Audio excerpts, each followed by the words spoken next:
বৈষ্ণব ভবনে উজ্জ্বল মুকুটমণি বৈষ্ণব সেবার মধ্যমন্ত্র ব্রহ্মব্যাপার মহামন্ডলেশ্বর বৈরাগ্যতার প্রতিমন্ত্রী বৈরাগ্যতার প্রতিমন্ত্র বিগ্রহ শ্রী রাধা মুরলীমোহন স্বামীজির ভূতপূর্ব মহন্ত আনন্দ বিভূষিত শ্রী শ্রী অষ্টাদশ শতমুরারি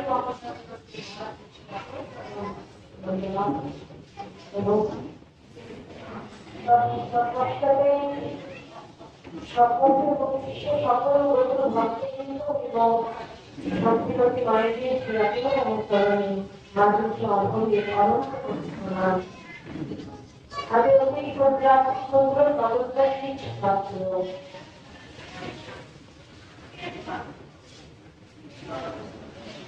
এই অর্ণবের কাছ থেকে মনে হয় যে শ্রী ভগবানের কথামৃত লীলামৃত এগুলো তো শাস্ত্র অধ্যয়ন করে হলেও বা মহাদেবের সাক্ষাৎকারে মহাদেবের সংগ্রাম বিবাদ দ্বারা অর্থাৎ সাধু সঙ্গ বৈষ্ণব সঙ্গের ফলে ভগবানের লীলামৃত গুণামৃত গুলো কিছুটা হলেও অনুভব করা যায়। অর্থাৎ যদি কোনো ব্যক্তি শাস্ত্র অধ্যয়ন করে ভগবানের লীলামৃত গুণামৃত এগুলো করতে না পারে তবে সাধু কৃপায় কৃপায় বৈষ্ণব কৃপার দ্বারা ভগবানের সেই গুণামৃত লীলামৃত গুলো আস্বাদন করা যায়, কিঞ্চিৎ মাত্র হলে উঠতে পারা যায় সাধু বৈষ্ণব কৃপায়। কিন্তু এই অর্ঘ্যের মনে একটি স্বয়ং একটি অভিপ্রায় বারবার জানে যে ভগবানের কথা বোঝা যত সহজ গুরুদেবের কথা বোঝা অতটাও সহজ নয়। সেখানে গুরুদেবের মহিমা বলবার মতো সামর্থ্য যোগ্যতা এই ভজনীনা প্রজ্ঞান ভাষায় দ্বারা পক্ষে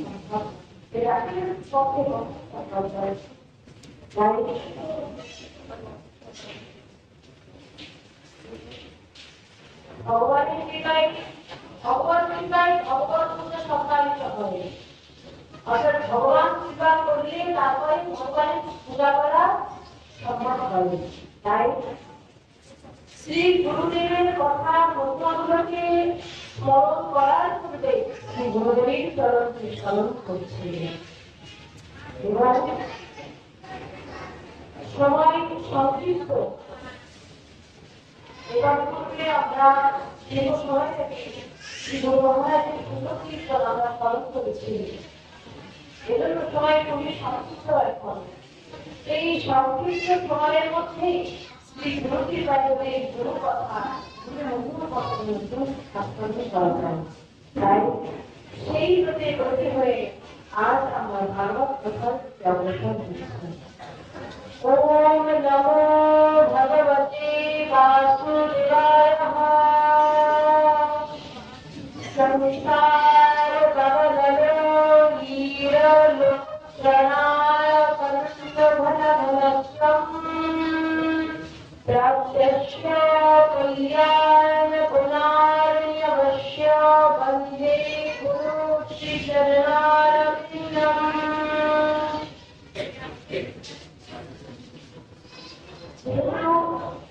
আজকে আমাদের এই অনুষ্ঠানের মধ্যমণি যাকে কেন্দ্র করে আজকে এই মহাসংঘ, যাকে কেন্দ্র করে আজকে এই এত আয়োজন, তিনি আর কেউ নন, গৌরীয় বৈষ্ণব জগতে একজন বৈষ্ণব নক্ষত্র, বৈষ্ণব সেবার একজন বুদ্ধিমন্ত বিগ্রহ। অর্থাৎ প্রত্যেকটা ভক্ত আমরা তখনই অনুভব করতে পারি, বুঝতে পারি যখন একটি প্র্যাকটিক্যাল ভাষণ আমাদের মধ্যে আসে, তাই না? কোনো একটি কাজ বা কোনো একটি সত্য কথা বা কোনো একটি শব্দ যদি আমরা বই করে বা গ্রন্থ আস্বাদন করে অবদান করতে পারি না, যদি যতক্ষণ আমি আমাদের সামনে কেউ করে না দেখাচ্ছে না আসছে কোনো সাধারণ জ্ঞানের কোনো আসে না। সেও আমাদের গভীর সমাজে এক বিশেষ অনেক কঠিন শব্দ আছে না, যারা শিক্ষিত আছে তাদের পক্ষে কোথাও একটু শুভ হয়ে যাবে। সেই অজস্র শব্দ ভান্ডারের মধ্য থেকে বিশেষ কয়েকটি শব্দ বা কিছু উল্লেখ করছে। প্রথম শব্দটি কি? মহামন্ডলেশ্বর। মহামন্ডলেশ্বর প্রথম এই শব্দ কঠিন না? মহামন্ডলেশ্বর হয়তো কখনো শুনেছি কিনা বা এটির অর্থ কি সেটা আমরা বুঝবো না, বুঝবো মহামন্ডলেশ্বর কি বুঝবো চিঠি কোথাও নেই।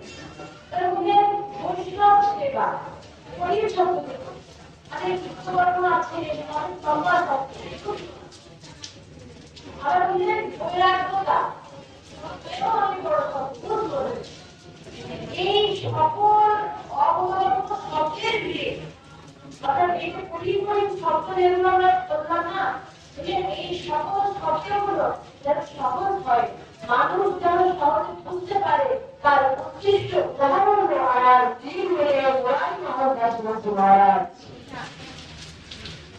তার উৎকৃষ্ট উদাহরণ হলেন তিনি। কি বললেন যে মহামন্ডলেশ্বর, কত বড় শব্দ, কুম্ভ মেলার মহামন্ডলেশ্বর। অর্থাৎ কুম্ভ মেলার সময় আচ্ছা ঘোরাই যাবার নামে ব্যাংক ব্যালেন্স কয় কোটি টাকা ছিল কেউ বলতে পারবে? 1 কোটি টাকা, 1 টাকাও ছিল তার নিজের নামে ব্যাংক ব্যালেন্স। সেখানে কুম্ভ মেলায় যারা গিয়েছে তারা দেখেছে কত অজস্র কত লক্ষ লক্ষ কোটি কোটি আলোর সমাবেশ হয় সেখানে, এবং সেখানে এক একটি ছাত্রে সাধু সেবার জন্য কত অজস্র অর্থ ব্যয় হয়ে যায়, অর্থ চলে যায়, তার কোনো হিসাব থাকে না, কোনো বিধিধারার নিয়ম থাকে না। সেখানে সেই ইচ্ছা অগণিত অর্থের সেই অগণিত অর্থের সকল নিয়ে মহান অর্থের অধিপতি অর্থাৎ সকল সেবা মধ্যপতি তিনি কেন্দ্র করেছিলেন তিনি আর কেউ নন, তিনি আমার জীবনের গ্রাম সুন্দর।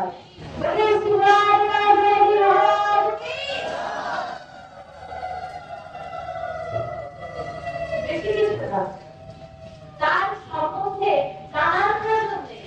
অর্থাৎ সম্পর্কে হয়নি, তার সম্বন্ধে বেশি জানিও না। তাহলে কি করবো? তার নামটুকু যদি একটু হৃদয়ে দিয়ে যদি একটু যদি যাবো না, তার নামগুলো রাখলে শান্ত হয়ে যায়। মুরারি বাবার নামটুকু স্মরণ করলে পড়ার পরে কথা স্মরণ করলে হৃদয়ের একটা প্রশান্তি আসে।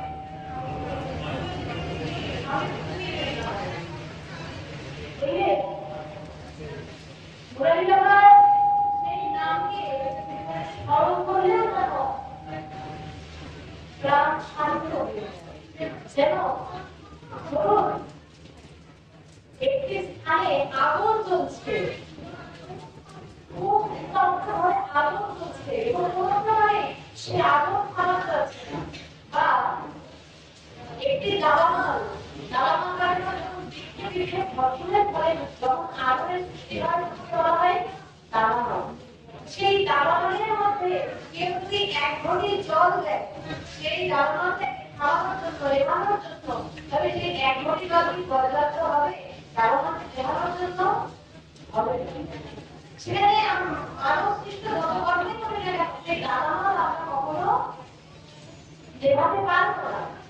তাহলে এই দাবানলকে বলে যদি কখনো প্রকৃতির সহায়তায় যদি সেখানে বৃষ্টির জন্য যদি ওই দাবানলের উপর পতিত হয়, তাহলে দাবানল পুরুষদের মধ্যে, তাই কি না?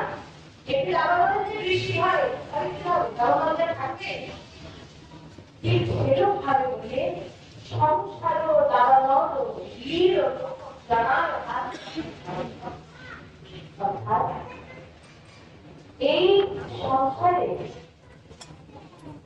আমাদের ওই গোলকের সাথে গোলকের বহু স্তর, আমরা কোথায় যে গোলক ধাম বৃন্দাবন, সেই বিশ্বধামটি কোথায় আর কোথায় আমরা পড়ে আছি, অনেক ব্যবহার না, অনেক ব্যবহার এই বহুত স্তরের মধ্যে।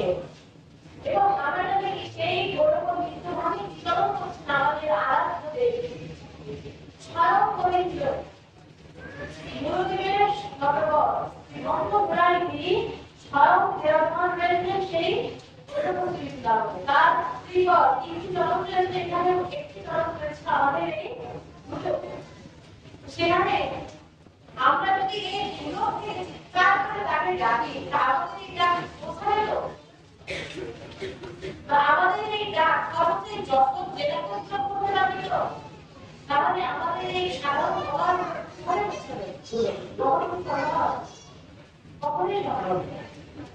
তাহলে এই যে কার্যকরিত দুঃখ দয়ামুক্ত মানুষের এই যে অনন্ত জন্মের দুঃখ কামনা বাসনার দ্বারা জর্জরিত হয়ে আরম্ভ প্রারব্ধ অপ্রারব্ধের সেই অভিশাপ, কারণ অভিশাপ, এই অভিশাপের মধ্যে কি মানুষ মুক্ত থাকবে, তাদের কি কোনো উদ্ধার হবে না? এটাই হবে, তাদের উদ্ধার হবে।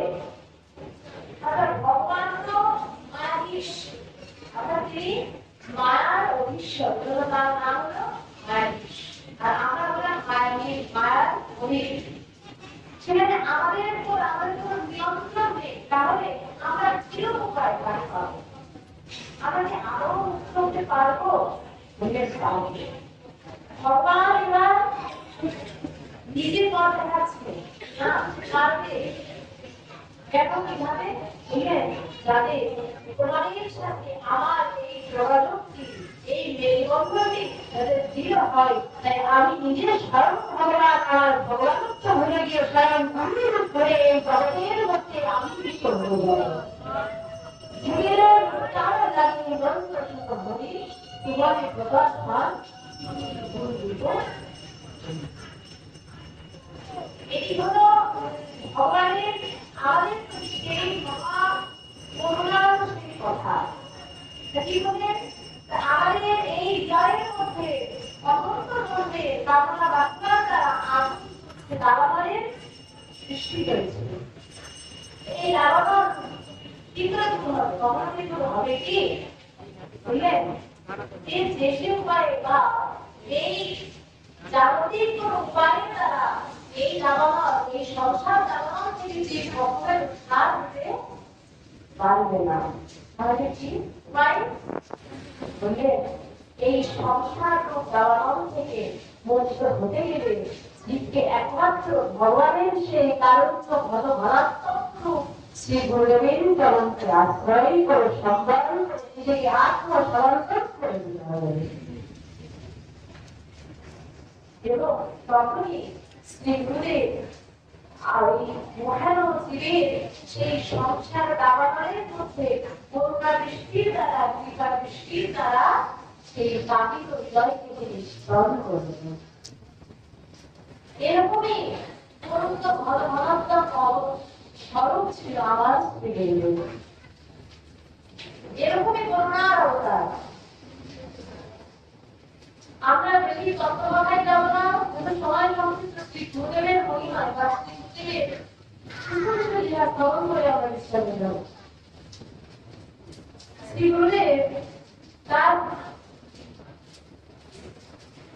স্মরণ কথা আসতে গেলে তার পূর্ববর্তী জীবন, তার বাল্যকাল কেমন ছিল, আবির্ভাব চরিত্র কেমন ছিল, এটি আগে আমাদের আস্বাদ বিষয়। কারণ মহাজনের জন্মকর্ম শুনিলে হয় বড় কিছু, কেননা আন্দোলনে সেখান থেকে অজস্র বিভাবনা সন্ধান করবে। আমাদের শ্রী গুরু মহারাজ আবির্ভূত হয়েছিলেন বাংলা 1360 খ্রিস্টাব্দে, বাংলা 1360 বঙ্গাব্দে, এবং তিনি এসেছিলেন আমাদের এই বাংলা স্ত্রী ঢাকার বিক্রমপুরী স্বর্ণগ্রামে, এই স্বর্ণগ্রামে তিনি এসেছিলেন। তার পিতার নাম ছিলেন নীলরাজ সাহা এবং শ্রী মাতা আমাদের ঠাকুরমাতার নাম ছিলেন শ্রী কমলা দেবী। আমাদের গুরু মহারাজের যে জন্ম কথা বা আবির্ভাব কথা আমরা এই পরিবার সংকলিত হয়েছে আমাদের যে জ্যেষ্ঠ অর্থাৎ আমাদের গুরুদেব অর্থাৎ মুরারি বাবার আপন ভাই। আমরা হয়তো তাকে পরিবার চিনব না, তবে একটু পরিবারের কথা বুঝতে পারবো। আমরা সকলেই এই চিত্ররেখারে পাঠ শুনেছি না, যে চিত্ররেখারে পাঠ শুনেছি তা তিনি বলে অর্থাৎ শিক্ষাদাতা ছিলেন শ্রী বিহারীলাল পরিবার। তিনি হচ্ছেন মুরারি বাবার আপন ভাই। তিনিও একজন বড় সাধু, যদিও ভজন দিকে বা মুরারি বাবার পূর্বে সংসার ত্যাগ করে চলে গিয়েছিলেন এবং পরবর্তীতে আমাদের জ্যাঠামশাই মহাশয় তিনি সংসার ত্যাগ করেছিলেন। কিন্তু জাগতিক সম্পর্কে বিচারে মহাশয় আমাদের আপন ভাই। তো আমাদের জ্যাঠামশাই মহাশয়ের থেকে আমাদের তিনি বলেছিলেন যে আমাদের গুরুদেব যখন আবির্ভূত হয়েছিলেন অর্থাৎ পৃথিবীতে এসেছিলেন, প্রথমত তিনি এসেছিলেন অষ্টম গর্ভে এবং আমাদের ভগবান অর্থাৎ ভগবান শ্রীকৃষ্ণ অষ্টম গর্ভে এসেছিলেন অষ্টম গর্ভে। এমনকি আমাদের পরম গুরুদেব অর্থাৎ যিনি বিদ্যানন্দ বংশোদ্ভূত প্রভুপাদ ছিল অশ্বত্থ বিহারী মহারাজ, রামচন্দ্র মহারাজ তিনি অষ্টম গর্ভে এসেছিলেন আর আমাদের গুরুদেব অষ্টম গর্ভে। যখন তিনি পৃথিবীতে ভূমিষ্ঠ হলেন তখন আমাদের ঠাকুর অর্থাৎ গুরুদেবের মায়ের নাম সংস্কার মহাজন যখন পৃথিবীতে আসে তাদের আগমনটাই যেন অন্যান্য তীর্থ হয়ে যায়, সাধারণ না। একজন সাধারণ মা যখন একজন সন্তান জন্ম দেয় তখন মায়ের কষ্ট হয়, তাই না? প্রসব যন্ত্রণা হয় এবং বিভিন্ন প্রকার সমস্যা হয়, সন্তানের ক্ষতি হয়। কিন্তু আমাদের শ্রীগুরুদেব এসেছিলেন শুভ শ্রী চতুর্দশীতে এবং বারে ছিল বুধবার। তিনি যেদিন আসছেন আমাদের ঠাকুরমার কোনো প্রসব যন্ত্রণা, কোনো ব্যথা, কোনো অন্যান্য দিনের চাইতে যেন বেশি সমস্যা আছে, এরকম হয়। এমনকি তিনি যখন পৃথিবীতে ভূমিষ্ঠ হলেন আমাদের শ্রীগুরুদেবের মাথায় একটি জটা ছিল, একটা বড় জটা ছিল। সাধারণত শিশু সন্তানদের ছোট ছোট চুল হয়, খুবই ছোট এবং অনেক হলে ডাক্তাররা দিচ্ছিলেন যারা অনেক বড়। কিন্তু আমাদের গুরুদেবের মাথা ভর্তি জ্বর ছিল। আর একটি সন্তান যখন জন্মগ্রহণ করে কান্না করে, কিন্তু আমাদের গুরুদেব কখনোই ভূমিষ্ঠ হওয়ার পরে কান্না করেন। তিনি কান্না করেনি, যখনই তিনি ভূমিষ্ঠ হয়েছেন তিনি বড় বড় নয়নে বারবার জাগরণ দিয়েছেন, তিনি বারবার দেখছেন জাগরণ। অর্থাৎ মহাপ্রভুর যেরকম আগমনটি হয়েছিল, এমনকি আমাদের প্রভুর শ্রী গুরুদেবের বাল্যকাল ছিল অনেক দীর্ঘময়। অর্থাৎ বাল্যকালে তিনি প্রভু দেখছেন, দেখতে দেখতে হঠাৎ করে কান্না করতেছেন, হঠাৎ করে তিনি কান্না করেছেন এবং তখন ভাবছেন যে এই কান্না করছিল এখন কেন কান্না করছেন। তখন আমাদের গুরুদেবের পিতা ঠাকুরদাদা বা ঠাকুরমা ছিলেন, ওনারা তো অনেক বৈষ্ণব ছিলেন, তো অনেক সেবা করা হতো। তখন তারা কি করেছেন, গুরু কৃপায় তারা ভাবছেন যে হরিনাম করতে হয় সন্তান ভূমিষ্ঠ হলে হরিনাম করি। যখনই হরিনাম শুরু করেছে তখনই শ্রী গুরুদেবের প্রাণ বন্ধ হয়ে গিয়েছে। অর্থাৎ মহাপ্রভু যে রূপে বাল্যকালে প্রবোধ ছাড়ে বিরাম প্রচারে শিক্ষা দিয়েছিল আমাদের শ্রী গুরুদেব কতগুলো ভাবে শিক্ষা দিয়েছিল। বাল্যকালে আমার শ্রী গুরুদেবের নাম ছিল মানব সাহা, তার নাম ছিল মানব সাহা এবং তিনি যে পরিবারে এসেছিলেন সেটা জমিদার পরিবার। এখন সেই জমিদারি আছে কিন্তু তার মধ্যে সেটা হস্তান্তর করে দিয়েছে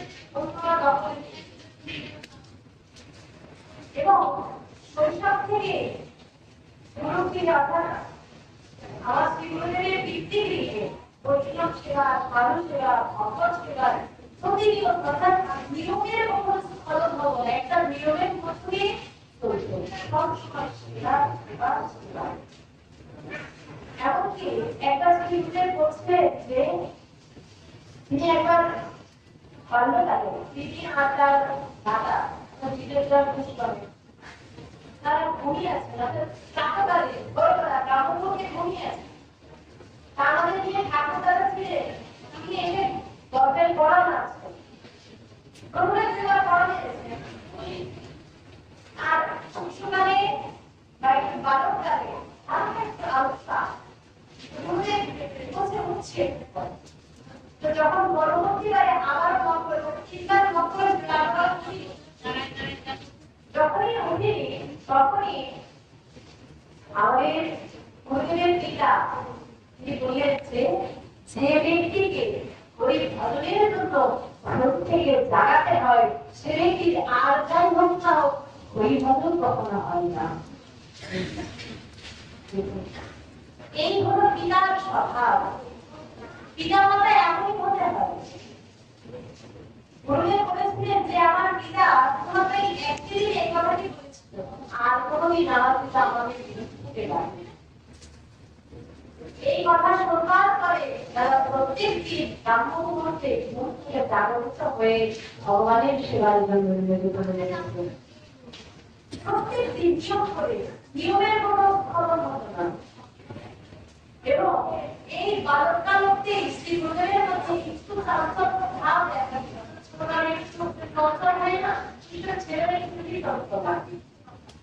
যখন বাল্যকাল হয়ে গেল কিশোরকালে যখন তখন শ্রী গুরুদেবের আর আগের মতো সেই কার্যক্রম ভাব নেই। আগের মতো ক্রিয়ার সেই ছটফটা ভাব, সেই অস্থির ভাব, সেই ভাব দিয়ে আগের একদিন ঠাকুর মাথার কমলা দেবী শ্রী গুরুদেবকে বালককে ডেকে বলছেন, বাবা আর সংসার থাকি না বল প্রতিদিন সংসার রাখতে পারবো না রে। মা হয় এলো, মায়ের স্মরণ করে এলো, নিজে মা সন্তানকে বলছে বাবারে তোকে তো আমি আর এই সংসারে ধরে রাখতে পারবো না রে, শীঘ্রই চলে যায়। আমি বুঝতে পেরেছি কিন্তু এই যুগে এই সময় মায়ের মধ্যে কি করতো, যদি সন্তানের মধ্যে এরকম ভাব হতো তাহলে কখনো আশ্রয় বন্ধ করে দিত, ঠিক কিনা? আপনারা সহ্য, আপনারা পরম বৈষ্ণবী, আপনারা নিশ্চয়ই ভালোবাসে কিন্তু এই জেনারেল তারা কি করতো, তারা সন্তান যারা না যায় ভগবান করে দিতে। কিন্তু আমাদের ঠাকুররা কি করলেন, বলছে বাবা পারবো প্যার বেশি সংসার থাকবি না, আমি বুঝতে পেরেছি, ঠিক আছে ভগবান সেবায় বাবা। এবার প্রতিনিয়ত বৈষ্ণব সেবা হতো তো একবার শ্রী গুরুদেবের বিয়ে গৌরীদাস বাবাজি নাম করে একজন বৈষ্ণব এসেছিলেন। আমরা একটু চব্বিশের মতো তিনি স্মরণ করেছিলেন। গৌরীদাস বাবাজি এসেছেন, তার সেবা মধ্যে করে তিনি দীর্ঘ পক্ষে বিশ্রাম নিচ্ছেন। যখন বিশ্রাম নিচ্ছেন তিনি মাধবকে রেখেছেন, মাধব গৌরীদাস সেবা এবং ডাকছে ছোট্ট মাধব বালক গিয়েছে বাবাজির কাছে এবং বাবা মহারাজ শ্রী গুরুদেব বলছিলেন যে ওই গৌরীদাস বাবাজি আমাকে ডেকে নিয়ে এত প্রেমময় এত মধুর আলিঙ্গন আমাকে দিয়েছিল যেন আমার হৃদয়টি জীবন আত্মবিশ্বাস এবং এই গৌরীদাস বাবাজির দর্শনের পর থেকে আমার আর সংসারে বন্ধ আর আহারেও ছাড়া লাগে না, নিদ্রাতেও কোনো মন লাগে না। এখন একটুকে ঘুমাবো, একটুকে আহার খাবো, গ্রহণ করবো, তার প্রতি কোনো রুচি আসবে না। এরকম ভাবে সেবা হচ্ছে, সেবা করছে। তার পরবর্তীতে অযুত বক্তব্যগুলো শ্রী দেবেন্দ্র লাল গোস্বামী দিয়েছিলেন। আর শ্রী বলে তিনিও এরকম মানুষকে ডেকে নিয়ে এরকম বিভিন্ন তত্ত্বগত অনুসারে এবং অতঃপর শ্রীমতীর বিবাহ করেছেন। এরকম বহুদিন চায় মানবীরা আহার বিদ্যার কোনো আসক্তি নেই, কোনো চিন্তা নেই, ভ্রুক্ষেপ নেই। একদিন সকলে মিলে অর্থাৎ তার পিতামাতা সহোদর স্ত্রী রাতের বেলা প্রসাদ গ্রহণের জন্য বসেছে। শ্রী গুরুদেব কি করেছেন? অন্তত এরকম ভাবে নাচ অর্থাৎ সেটা সুন্দর করে গুছিয়ে ভুলে গিয়েছেন। তিনি ভুলে গিয়েছেন যে কিভাবে অন্নটি প্রস্তুত করে অর্থাৎ হাতের মধ্যে নিয়ে কিভাবে মুখে দিতে ভুলে গিয়েছে। ওই কথার দ্বারা ভগবানের যে চিন্তার দ্বারা কতটা বিফল হয়ে গিয়েছে যে কিভাবে আহার গ্রহণ করে ভুলে গিয়েছে। তখন মা করুণা দেবী দেখেছেন, জিজ্ঞাসা করছেন, আমি বাবা মানবো তুমি প্রসাদ গ্রহণ করছো না কেন, বসে আছো কেন? মা আমার আর খেতে ইচ্ছা করে না, মা আমার আর কোনো কিছুতে মন লাগে না, আমি কি করবো, মানে কোথায় যাবো, কি করলে আমার এরকম গুরুত্ব আমি তখন তার বাবা দ্বিজদার সাহা বললেন যে মাধব তুমি শীঘ্রই দীক্ষা গ্রহণ করো, শ্রী ভগবানের চরণে নিজেকে সমর্পণ করে দাও। কি বললেন? তুমি শ্রী ভগবানের চরণে নিজেকে সমর্পণ করে দাও। তো যখন বলেছে জিজ্ঞাসা করছে কার কাছ থেকে দীক্ষা নেবো, কার কাছ থেকে আমি দীক্ষা নেবো, বললেন যে সৎগুরুদেবের কাছ থেকে দীক্ষা নেবো। সৎগুরুদেব কিভাবে চিনব?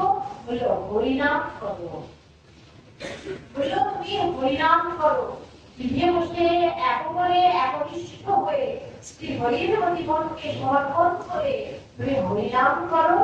নাম করতে করতে যখন শ্রী ভগবান তোমার প্রতি সন্তুষ্ট হবে, তিনি নিজেই স্বয়ং তোমাকে চিনিয়ে দেবেন এবং চিন্তার চরণ আসতে হবে।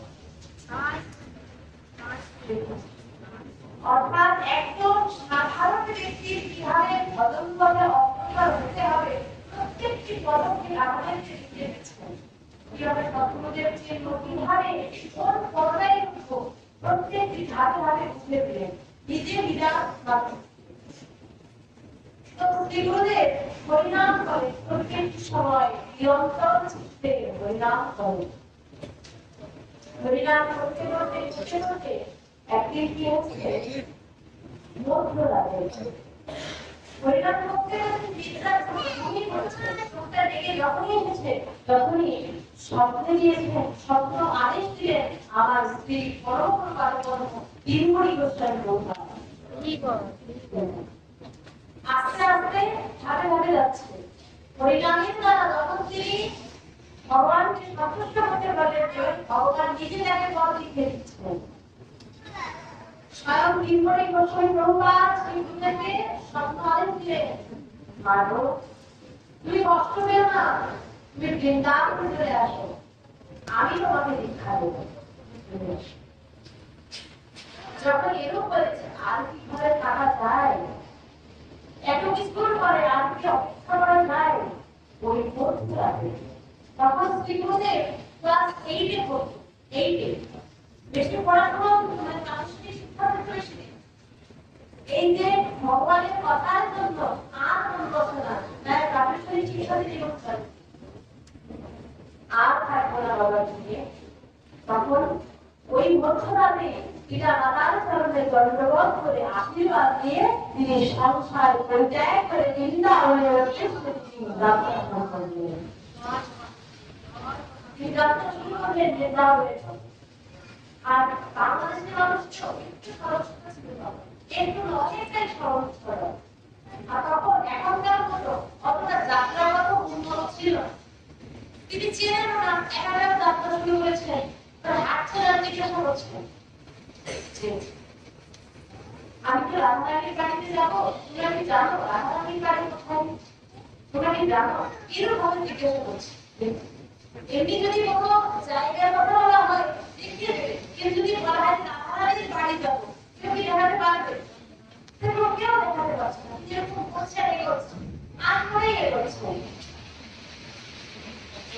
এগোতে এগোতে অনেক দিন যখন তিনি হাঁটছেন বা কখনো গরু গাড়ি যোগে এরকম ভাবে তিনি যাত্রা চলছেন। চলতে চলতে চলতে চলতে তিনি নবদ্বীপে এসেছিলেন। নবদ্বীপে আসার পরে তিনি একজনকে জিজ্ঞাসা করছেন, আচ্ছা আমি রাধারানীর বাড়ি যাবো, তোমরা কি জানো রাধারানীর বাড়ি কোথায়, আমাকে একটু নিয়ে যেতে পারো?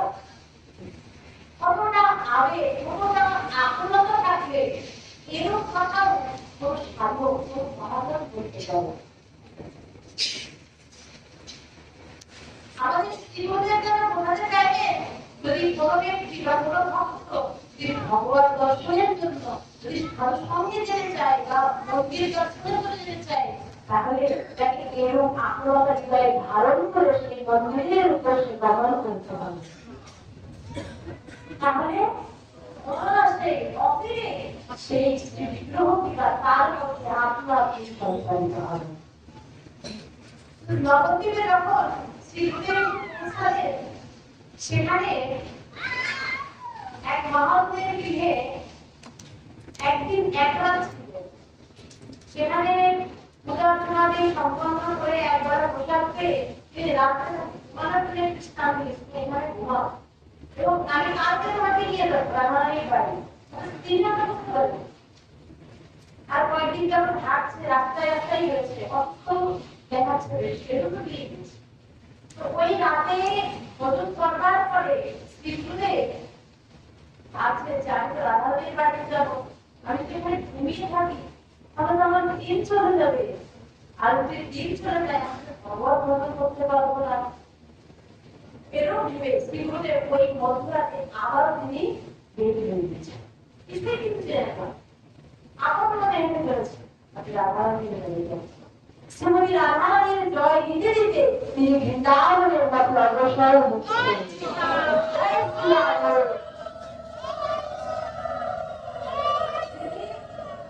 রাধারানীর এরকম জয়গান করতে করতে যে বৃন্দাবনের উদ্দেশ্যে যাচ্ছেন, আমি রাধারানীর বাড়িতে যাবো। এরকম হাঁটতে হাঁটতে বৃন্দাবনে এসে অবশেষে পৌঁছে এবং পৌঁছানোর পরে এখানে এসেছিলেন এক ভারত সমাস্ত্র সংঘে। তখন ভারত সমাস্ত্র সংঘ প্রতিষ্ঠিত হয়েছিল। তো একদিন তিনি সেই ভারত সমাস্ত্র সংঘের রাস্তাটা মধ্যরাতে স্বপ্নে স্বয়ং শ্রীমতী রাধারানী তাকে স্বর্ণ আদেশ করলেন এবং শ্রীমতী স্বয়ং হরিবাবাকে স্বপ্নে দর্শন দিয়ে বললেন, পূজারী মাধব তুমি আর ফিরে নাও, তুমি এখন আওয়াজ যাচ্ছে বৃন্দাবনে চলে এসে তুমি আর চিন্তা করো না, তুমি আর চিন্তা করো না, তুমি রাধাকুণ্ডে চলে যাও, তোমার শ্রীগুরুদেব রাধাকুণ্ডেই বিরাজমান হয়েছে। না ভগবানের দীর্ঘ নাম একজন সাধককে পরস্পরে নিয়ে যেতে পারে। পূর্বে স্বয়ং নামের কৃপার ফলে শ্রী সদ্গুরুদেব অর্থাৎ বিপরীত ভগবান তাকে স্বপ্ন আদেশ দিল এবং বৃন্দাবনে আসবার সাথে সাথে স্বয়ং শ্রীমতী রাধা আল্লাহ কৃষ্ণকে দর্শন দিলেন স্বপ্নে। তোমার শ্রীগুরুদেব রাধাকুণ্ড দলে আছে, খুব শীঘ্রই সেখানে এবং তার পরবর্তীতে তিনি রাধাকুণ্ডের উদ্দেশ্যে যাত্রা শুরু করলেন এবং রাধাকুণ্ডে পৌঁছাবার পরে গোস্বামী প্রভুপাদকে আমাদের কিছু বলা লাগলো না যে বাবা আমি অমুক আমি অনুষ্ঠান থেকে এসেছি আমি দীক্ষা চাই, এত কিছুই বলা লাগলো না। দিব্যেরাকে দেখা মাত্রই শ্রীগুরুদেব দণ্ডবত করলেন তার শিক্ষায়, এবং যখনই প্রণাম করে প্রভুপাদ বুঝতে পেরেছেন যে এই সেই লোক বলে মাধব, তুমি আর বিকশিত যেও না, তুমি আর সংসারে যেও না, তুমি আমার কাছে থাকো, আমি তোমাকে অবগত সেবায় নিয়োজিত করে দেব। এবং তখন আমাদের যিনি এখন পার্সোনালি আছেন আমাদের জ্যেষ্ঠ গুরু মহারাজ, আমাদের শ্রী শ্রী মহারাজ, যে বিনোদ বাবাকে আমাদের দাদু মহাশয় ডাকতে বললেন, বিনোদ এই মানবকে নিয়ে যাও, একে নিয়ে গিয়ে ভগবত সেবায় নিয়োজিত করো। তখন আমাদের শ্রী জ্যাঠাগুরু মহাশয় আর গুরুদেবকে নিয়ে গেলেন ভগবত সেবার জন্য, এবং আস্তে আস্তে ভগবত সেবা করতে শ্রীকৃষ্ণকে নিয়োজিত করো। আস্তে আস্তে এইভাবে এবং ফাল্গুনের পূর্ণিমা অর্থাৎ শ্রী গৌর পূর্ণিমা তিথিতে শ্রী গুরুদেবকে দীক্ষা প্রদান করলে আমাদের শ্রী দাদু মহাশয়। ফাল্গুনী পূর্ণিমা গৌর পূর্ণিমায় দীক্ষা দিলেন, এবং যখন দীক্ষা দিলেন দীক্ষার পরে তো নাম পাল্টাতে হয়, অর্থাৎ আগের নাম ছিল নামকরণ করবে। এবার সকল বনমালী বাবা বিনোদ বাবা যারা ছিলেন সকলকে ডাকছেন যে আচ্ছা আমি এই মানুষের নাম কি রাখবো বলতো। তখন সকলে বলছেন যে বাবা আপনার যেটা পছন্দ হয় আপনি রাখুন, আপনারই তো শিষ্য আপনি রাখুন। তখন কিছুক্ষণ ভাবার পরে বলছেন যে আমার শিষ্যদের মধ্যে মাধব আছে, সকল নামই আছে, কিন্তু মুরারি নেই। আচ্ছা আজ থেকে করোনা আমি মুরারি করেছিলাম, এই হলো প্রথম কাজ। এবং পরবর্তীতে আস্তে আস্তে থেকে আমাদের গুরু মহারাজের বেশ পরিবর্তন, অর্থাৎ তাকে সন্ন্যাস দীক্ষা প্রদান করা হলো। সেই সন্ন্যাস দেওয়ার পরে সেই বেশ পরিবর্তনের পরে আমাদের শ্রী গুরু মহারাজ বললেন যে সেদিন এত আশ্চর্য লীলা হয়েছিল, গুরুদেব তাকে এখনো ভাবলে তার হৃদয় প্রভাব দিয়ে যায়। যখন শ্রী গুরুদেবের সেই বেশ পরিবর্তন অনুষ্ঠানে মহাশয় হয়তো সেই সুষুটি মন্দির ভোগে অনেক সাধু এসেছে, তন্মধ্য থেকে একজন মনীষীর বৃদ্ধ, অনেক জটা হাতে একটি লাঠি, পিঠে একটা বড় ব্যাগ, অর্থাৎ দেখলে তো মনে হচ্ছে সকাল থেকে যেন ভোলানাথ স্বয়ং উঠে এসেছে।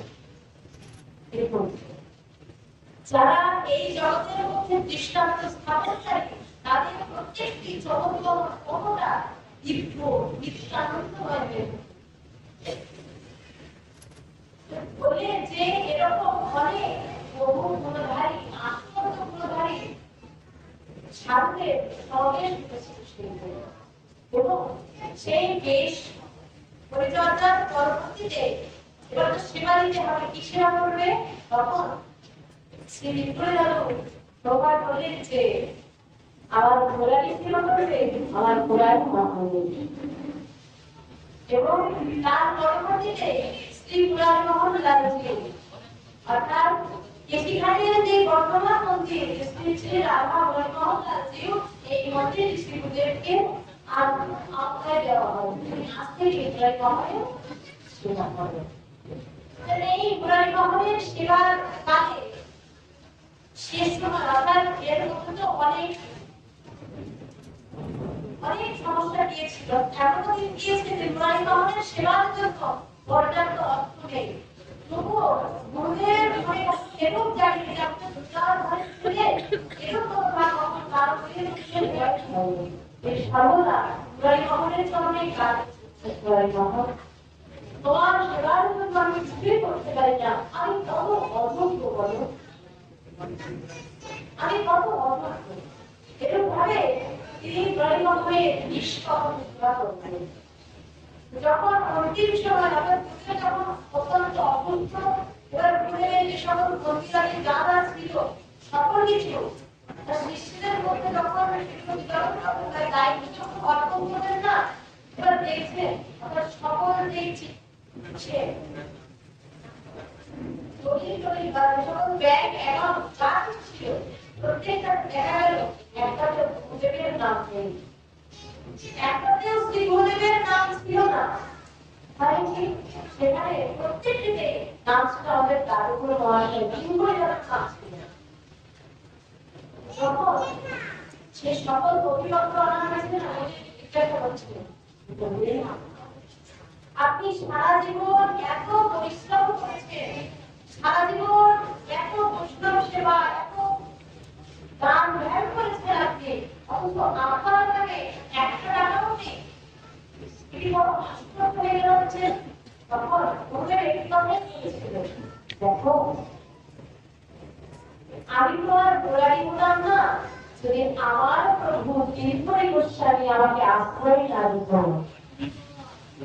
যদি আমার প্রভু তিরুপতি গোস্বামী আমাকে আশ্রয় না দিত, গোলারি হতে পারতাম না। তাই আমার বলতে কিছু নাই, আমার মধ্যে যা কিছু ছিল সকল কিছু আমি সেই গুরু চরণে অর্পণ করে দিলাম। অর্থাৎ গুরু নিষ্ঠাকে ত্যাগ করার প্রতি এটি একমাত্র দৌড়ান্ত উদাহরণ ছিলেন বিদায় বাবা। গুরু নিষ্ঠা কিন্তু তার মধ্যে আর কিছু ছিল না, গুরু নিষ্ঠার মধ্যে তিনি আর কিছু বুঝতেন না।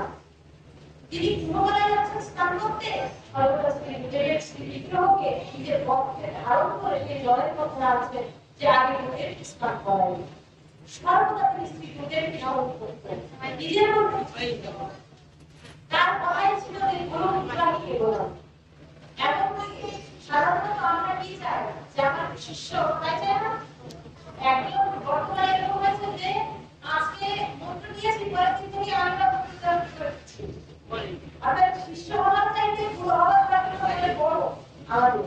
কিন্তু মুরারিবাবা গুরু নিষ্ঠার এতটাই প্রতিষ্ঠ উদাহরণ ছিলেন, তিনি তার শিষ্যদের মধ্যে তোমরা তোমাদের দাদুর নাম প্রচার করো, তিরুপতি গোস্বামীর নাম প্রচার করো, আমার নাম প্রচার করতে হবে না।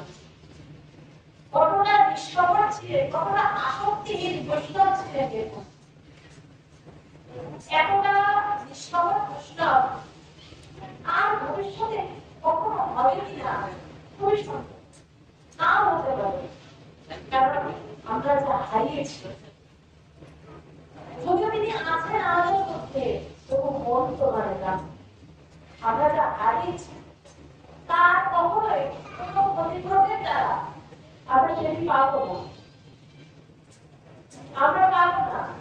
আজ দেখুন প্রকৃতিও আমাদের সাথে সায় দিচ্ছে, প্রকৃতিও যেন আমাদের সাথে সায় দিচ্ছে।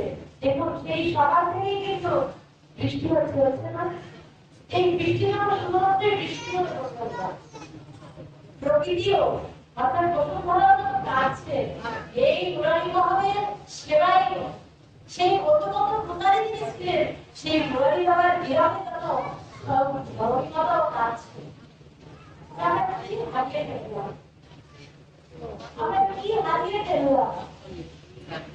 আজ অব্দি এতটা সরল বৈষ্ণব কখনো দেখা যায়নি।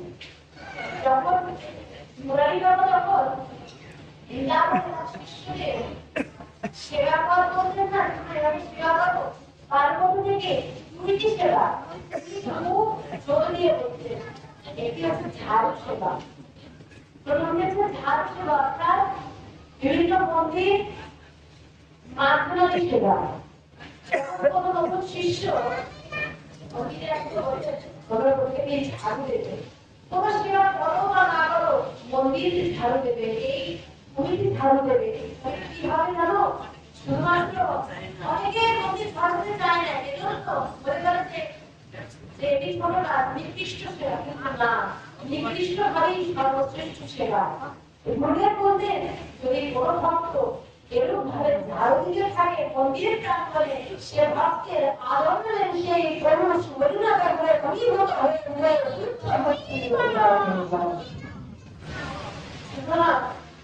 আসলে গুরুদেবের মহিমা শেষ হয়ে যাচ্ছে, কখনোই শেষ হয় না। যেন নবায়ন নতুন হচ্ছে, যারা বাড়ছে, শ্রমকর্মে মাছ কখনোই কমবে না।